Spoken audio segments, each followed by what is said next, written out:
Cinéma, toujours dans un autre registre, ce coup de projecteur sur un jeune réalisateur réunionnais. Il s'appelle Grégory Lucili et il vient de sortir un troisième court-métrage. Son titre, Le baiser des gens perdus, un film de 18 minutes entièrement tourné à La Réunion. Christian Bonnardel a assisté à l'avant-première hier soir. C'est l'histoire de deux âmes en errance que tout oppose. Ce qui les rapproche, c'est la perte d'un être cher. Sa fiancée l'a quitté brutalement, sans même un baiser d'adieu. Son fiancé est parti à la guerre et n'est jamais revenu.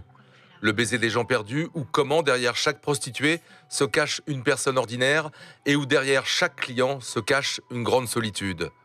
L'avant-première du baiser des gens perdus ne laisse pas le public indifférent. À un moment, deux destins perdus se croisent et voilà, il y a une alchimie, il y a quelque chose.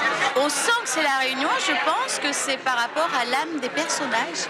Le baiser des gens perdus est le troisième court de Grégory Lucili. À travers le scénario et le jeu de ses comédiens, la fiction nous imprègne. Les images, parfois crues mais jamais vulgaires, nous ramènent à certaines réalités. C'est quelque chose qui parle à tout le monde, ça, que quand on perd un être cher, on se sent en fait exclu, on se sent sur le bord de la route. L'histoire, elle est réunionnaise par les lieux, par les personnages, par la langue, par la description de la prostitution, comment elle se passe à La Réunion.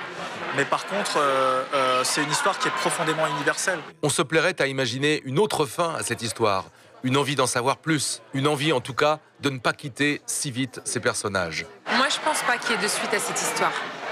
Parce que ce qu'il y a d'intéressant dans une histoire, dans toute histoire, on a un début et puis après on a un conflit, on a des conflits et puis après à la fin, c'est une fois que les conflits sont résolus, il n'y a plus d'histoire. Donc moi je trouve que ce film en fait, il a juste la longueur qu'il lui faut.